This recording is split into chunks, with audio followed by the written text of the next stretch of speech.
after we've lost everything, we're free to do anything.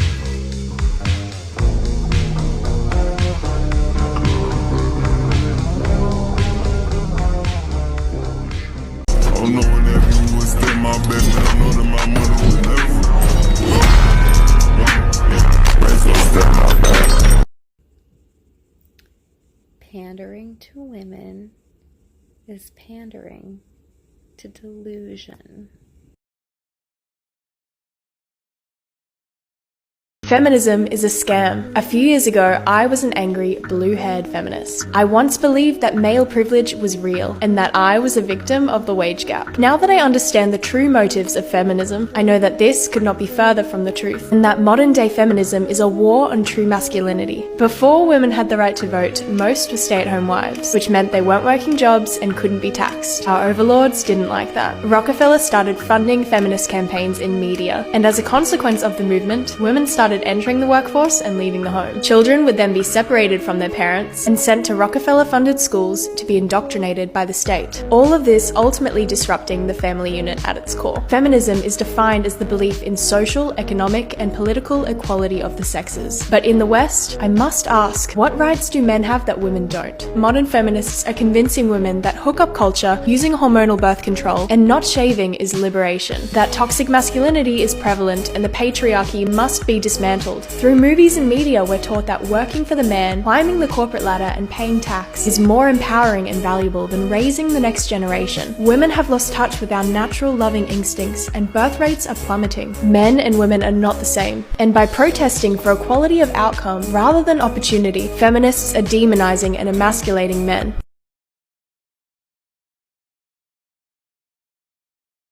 Dear men, please never date these type of women. If a woman always expects you to pay, if a woman always expects you to give in and please her, please don't ever date her. Why? Because it seems like she's toxic because there's a lot of internal trauma related to her childhood that she hasn't worked out. And that's why she has this high need for control in the men that she dates in her life. What's the craziest thing you got the ick for? I don't like to see happiness sometimes. I completely understand why the male population thinks we're evil as fuck.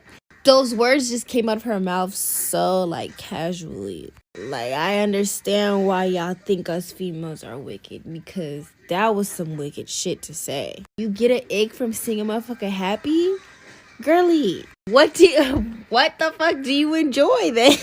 Happiness makes you ick? Seeing a fucking butt crack makes me ick. That motherfucker's happiness. What the fuck?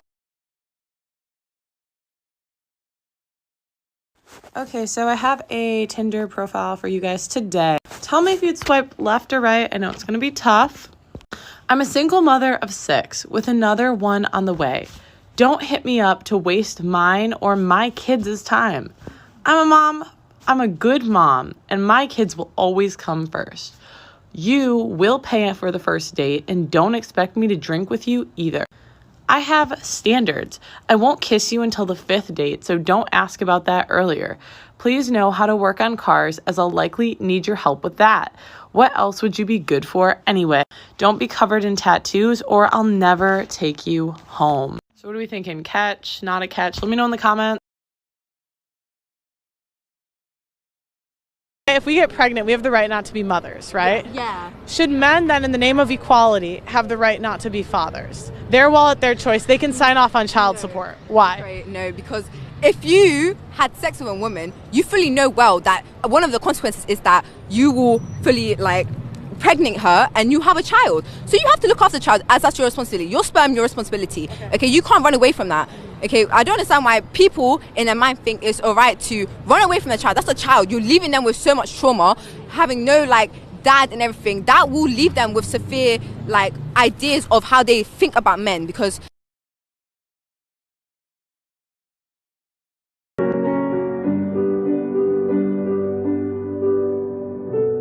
this makes me so disappointed and so sad for this guy, because we as women don't realize how many men are just opting out altogether on relationships or marriages or the potential of being husbands or fathers. A lot of men do not want that anymore. It's too big of a risk. And we as women are just thinking that we have all the time in the world, especially like I'm a woman in my 20s. And sometimes reality hits you really hard when you're towards the tail end of being in your 20s. And I'm just here to say that I don't want women or men to think that marriage is not fulfilling, that being a parent is not going to be fulfilling. I understand that it's such a long-term goal to commit to, especially when a lot of women I know are not marriage material yet, but this is just the reality of what a lot of guys are going through. Say this with my chest, there are far more women struggling to find love in relationships than men. Yes, I agree, bad men exist, but these men are created, not born. And I'll tell you what's causing this: toxic feminism. What feminism does is simultaneously teach women to detest masculine traits in men, but cultivate them in themselves. So for instance, a man that cheats is trash, but a woman who cheats is a bad bitch. Or a man that sexualizes women is misogynistic, but a woman should sell her nudes online and she's a bad bitch. But the biggest problem with feminism is that it makes women reject their feminine traits. So they no longer want to be loyal or nurturing. As a result, we're breeding a generation of men who no longer aspire to provide, protect, and most importantly, respect women because they can access them and replace them. So yes, men are struggling to find love, but it might be because this generation of women is not what they want. Is so fragile. Like, guys aren't even allowed to have deodorant. Wow. Well, men, you've really made it. Even your deodorant is toxic now. This woman basically goes on to describe how masculinity is so fragile because men's deodorant tends to have really badass and cool names instead of like cute floral names. And honestly, the names that she makes up are so fucking cool. I would absolutely buy a Bear Glove deodorant. But apparently this is a bad thing. I don't know. It feels like the Tumblr girls are kind of scraping the bottom of the barrel for reasons to keep hating men, but let's jump into this. Okay, so I googled men's deodorant just to see what would come up first, and yes, the first one can't just be pear, it has to be black frozen pear. Toxic. But the second one is a Mandarin vetiver. Now, I am the superior gender woman, and I had to Google what vetiver is. As it turns out, vetiver is a perennial bunch grass, which is floral. Part about this girl trying to frame men as needing super manly badass deodorant names to define themselves is the fact that she's actually 100% off base. Men love flowers. You're the ones not buying them any until they're dead. I said what I said. You think about that. And genuinely, I think women know this. Deep down, I think we know that we ain't shit compared to the women that used to be. And so we don't really respect a man that treats us like a princess or treats us like a queen. Like, I see it all the time. Girls walk all over those guys. And they didn't, in the 1940s, 1950s. Like, those men were respected, but it was because the women then deserved it. And the women now, I think we know deep down that we don't deserve it. And so when we get a guy that treats us like all those things, we're like, why can't you see through this? And if you're a traditional woman, you can demand those things. But let's just be honest, guys. How many girls actually are?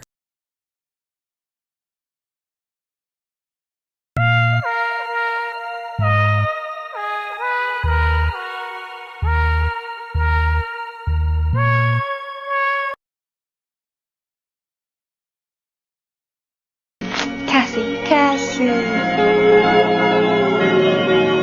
This is a real genuine video of her posting this, and I respect her for it because a lot of people don't speak upon the party fun girl era. Everybody goes, oh, well, it was me having fun. I'm living life. I should live life. What does living life entail? Do y'all understand what that means? Every fun girl comes to an end with a husband, hopefully.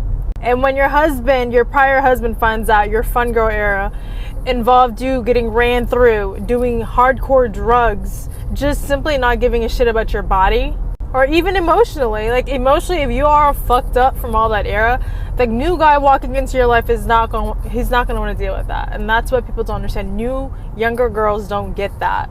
And men don't know how to communicate that. They just pretty much screw you and then just move on. And you guys call them villains. They're villains because they don't communicate? Sure. Is it their job to? Not really. This is life.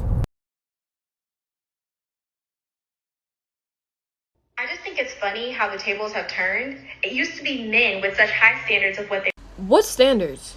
What standards are men hurt by? Y'all don't want men. Y'all don't want guys. Y'all want play toys. Y'all want shit to play with on your time. Y'all want a machine that works for you. Y'all want a father figure, someone who takes care of all your shit so that you don't have responsibility, so that you don't take accountability, so that you don't have to grow up. You don't want a relationship, nor do you want a man. You want to be worshipped 24/7. You want to take and not give anything. That's what guys are upset about. The fact that a lot of us just want to use them. Play with their emotions. Treat them like fucking pawns. Only be with them if they can give you some material shit. You're making it seem like we're leveling up. You're making it seem like we're leveling up. We're bossing up and they're intimidated by it. Some guys are. But most of them, they're not intimidated by shit. They're annoyed. And they're tired of it. Every time I see a woman I want to talk to, my first thought is, do they really want to be approached? I feel like what's so hard about dating in our modern world is that all the nice, like, respectable men don't want to bother us, and so they never talk to us in person, and all the jerks don't give a shit, and they're the ones who approach us, so then we're like, stop approaching us, and all the nice guys are like, okay, we won't, and it's just an endless, miserable cycle.